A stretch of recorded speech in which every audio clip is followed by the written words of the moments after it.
Buenas tardes a todos. Muchas gracias, Juan José. Trataré de ajustarme lo máximo posible a esos 20 minutos. Y bueno, como ya has comentado, bueno, la presentación que voy a hacer hoy está basada en una intensa colaboración entre nuestro grupo de fitopatología y sistemas agrícolas sostenibles dentro del Departamento de Protección de Cultivos del Instituto de Agricultura Sostenible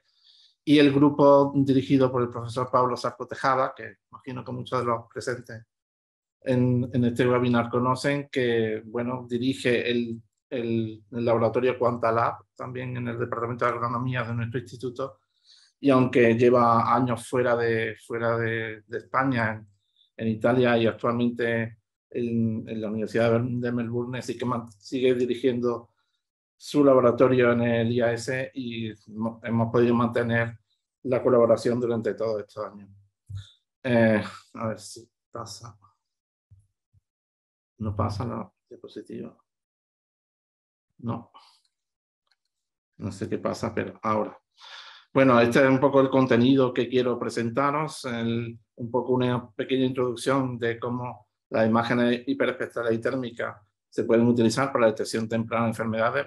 Voy a focalizar la presentación en la detección temprana. Eso también evaluar los rasgos de vegetación que pueden ser sensibles a la infección por dos patógenos diferentes, Verticillium dali o Xylella fastidiosa en olivar, pero cómo esto puede ser modulado también por un huésped diferente y presentaros, aunque más brevemente, algunos de los trabajos que hemos hecho en almendro y Xylella fastidiosa comparando con la infección de olivo por este mismo patógeno. Y por último, cómo de relevante puede ser el no solamente considerar los estrés bióticos, los dos patógenos, pero cómo podríamos además incluir un factor abiótico como es el estrés hídrico y cómo eso puede interferir o no en la detección de estos dos patógenos. Aquí tenéis los dos patógenos que voy a abordar en olivar olivar y almendro, en el que, bueno, puede sorprender quizás el que trabajemos con dos patógenos tan diferentes como un hongo de suelo, como el Verticillium dali, y una bacteria que es transmitida por vectores en su parte aérea, pero como el efecto, ambos son habitantes del xilema. Aquí tenéis para el caso de Verticillium vasos del xilema de olivo colonizado. Aquí veis una hifa del hongo que se desarrolla dentro del xilema, y aquí tenéis una microfotografía electrónica en la que también tenemos un vaso del xilema y la bacteria creciendo en su interior. Es decir, que lo que hacen los dos patógenos, una vez que están en el interior de la planta, cómo interfieren con el normal movimiento de agua y nutrientes desde la raíz hasta la parte aérea. Algunas características que muchos de los participantes entiendo que conocen sobre Verticillium dali: su prolongada supervivencia en el suelo, su crecimiento, como he comentado, confinado en el xilema, su amplia gama de huéspedes susceptibles, la amplia variedad genética y su versatilidad en su modo de dispersión. Se puede dispersar por agua de riego, por suelo, por material vegetal, incluso por la hoja. Y para el caso de Xylella, algunas características en común, aunque no su forma de transmisión, puesto que Xylella fastidiosa tiene un estilo de vida dual, tanto en la planta como en el insecto vector. Además, presenta la capacidad de movimiento dentro del xilema por sí mismo mediante flagelos que le permiten moverse en horizontal y en vertical dentro del xilema. Su amplia gama de plantas huésped, al menos en la última actualización, hay más de 400 especies de una gran diversidad en cuanto a familia botánica y género. Muy importante que es frecuente el que causen infecciones asintomáticas,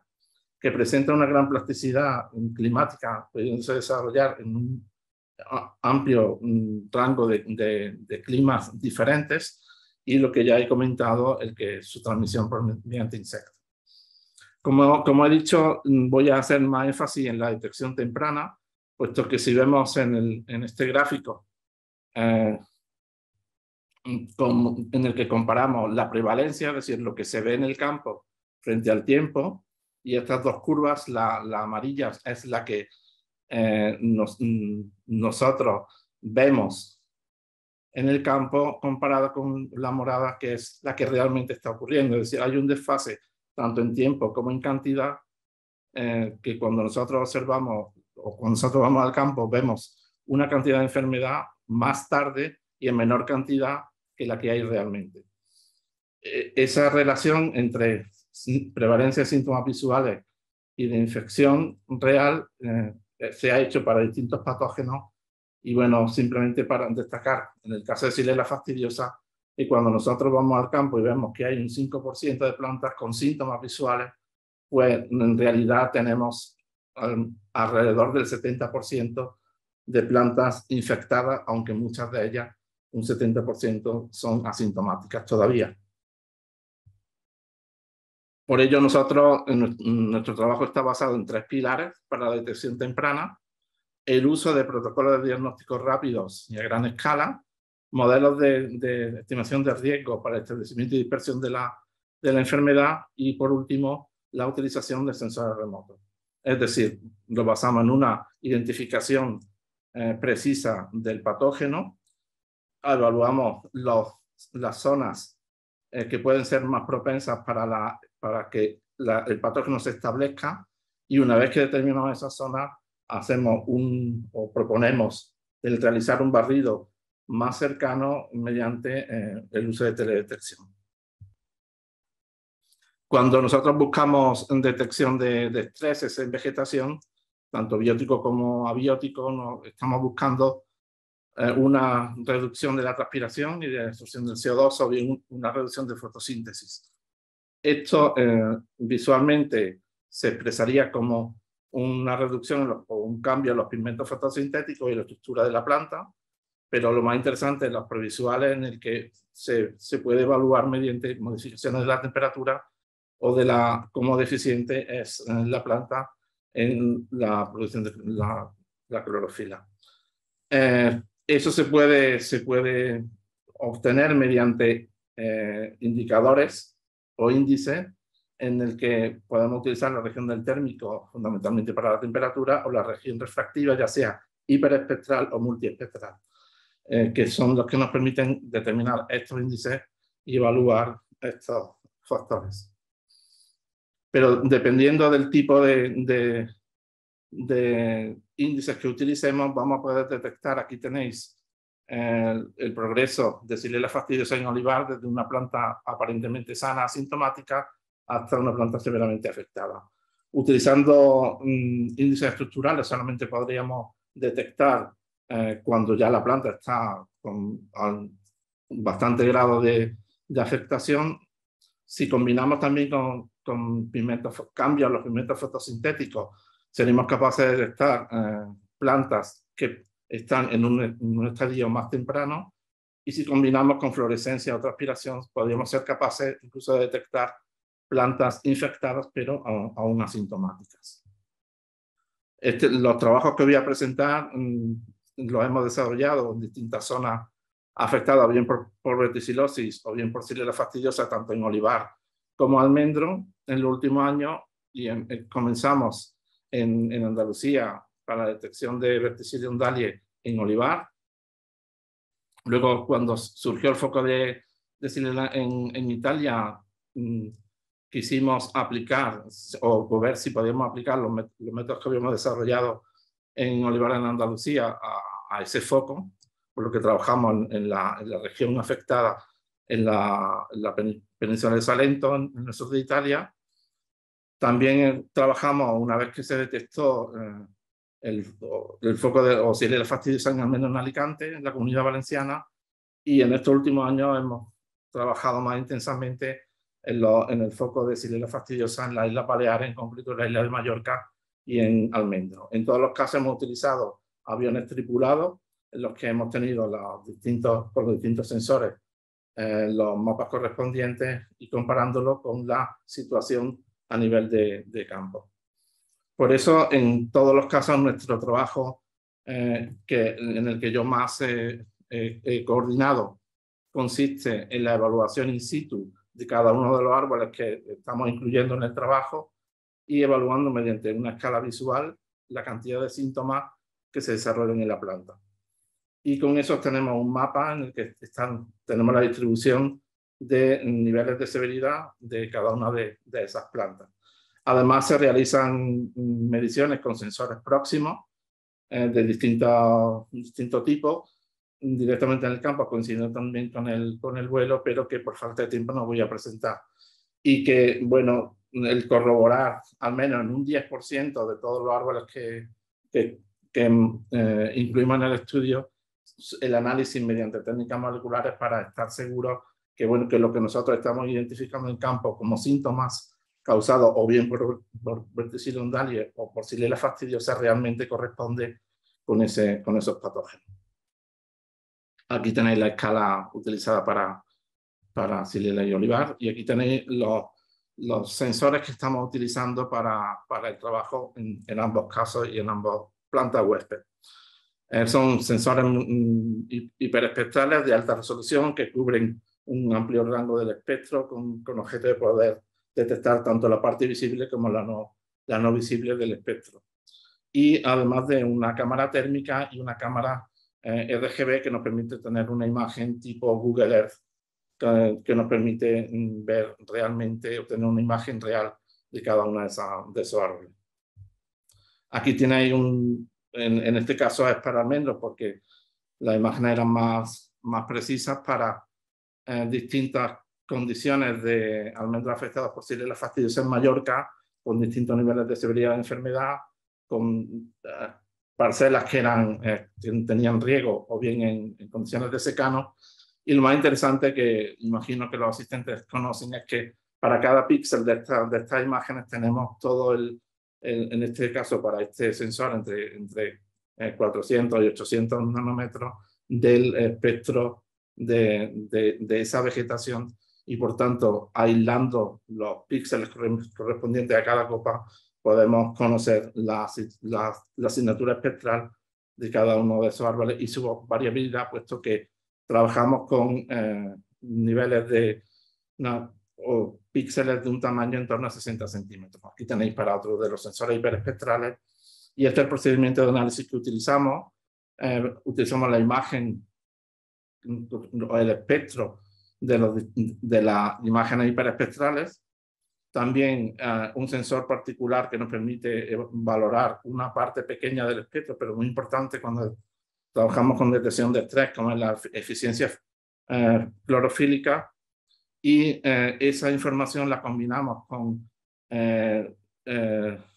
modelos de transferencia radiativa que nos permiten estimar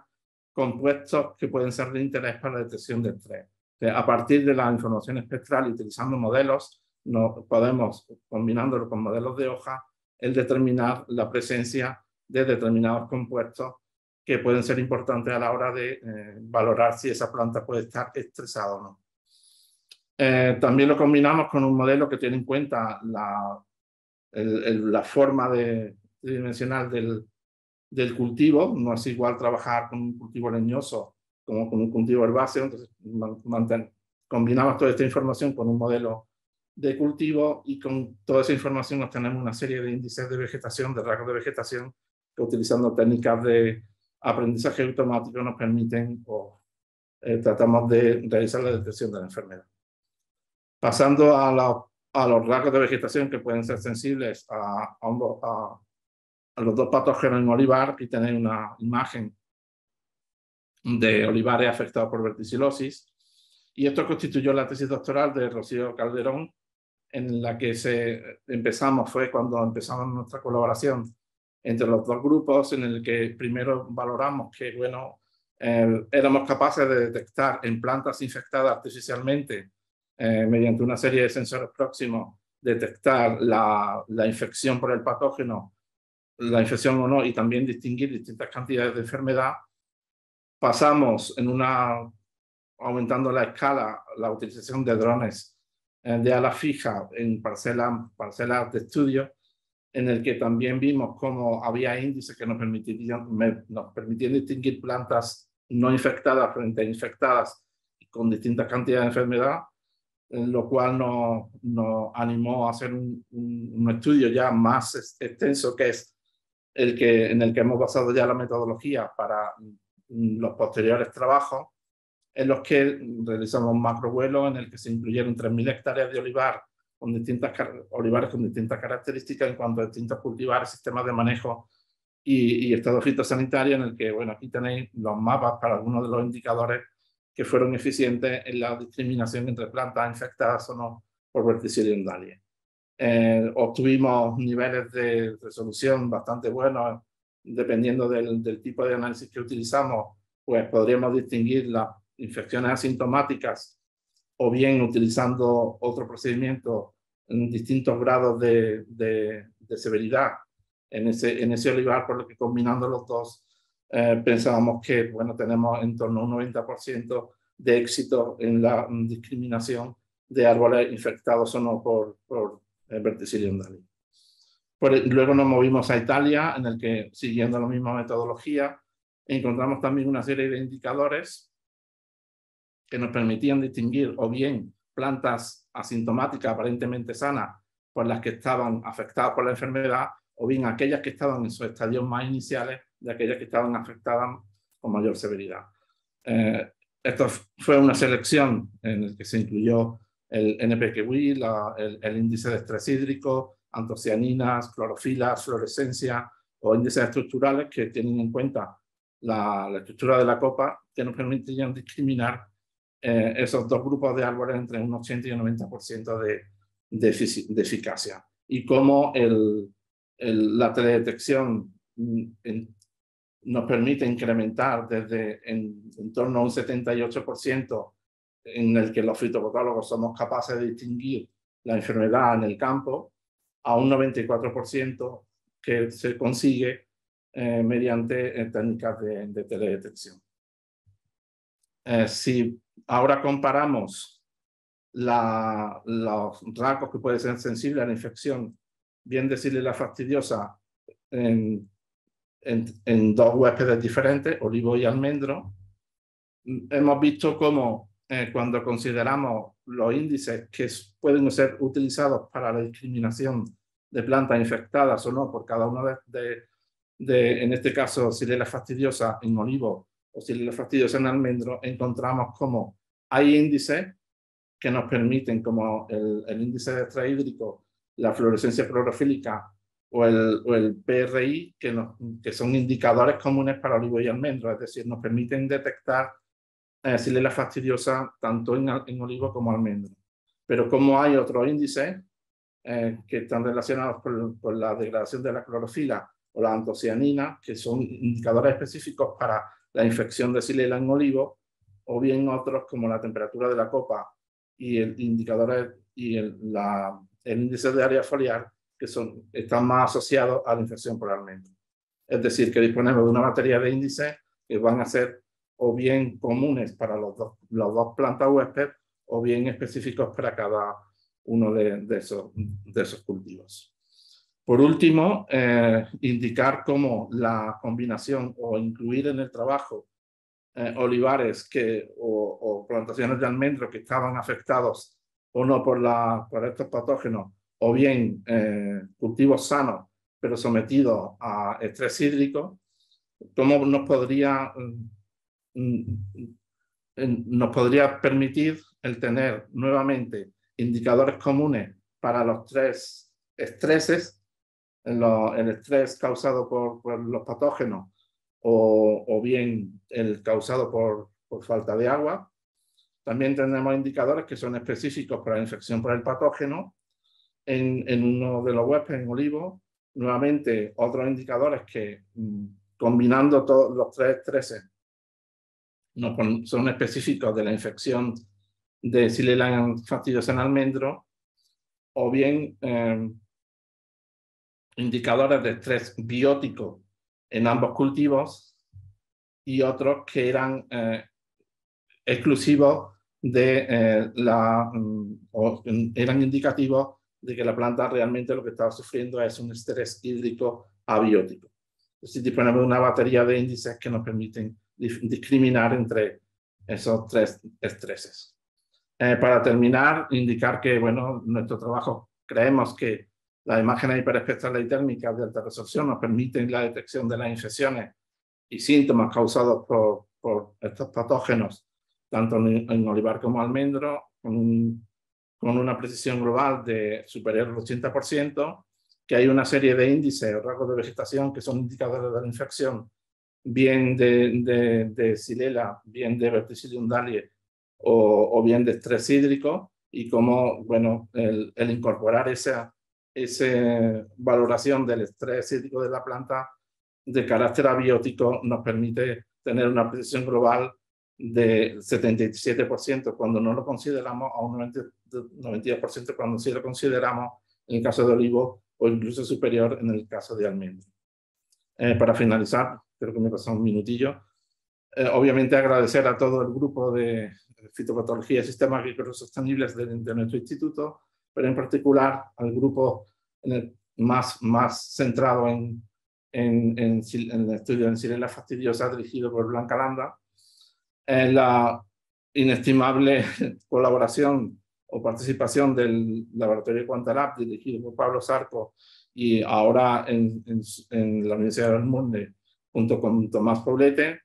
del JRC de la Comisión Europea, Peter Beck y Carlos Camino, y obviamente todas las fuentes de financiación que nos han permitido trabajar durante estos años. Y con esto termino. Aquí tienen mis datos por si quieren alguna información adicional. Estaría encantado de poder contribuir. Y nada más, con esto finalizo.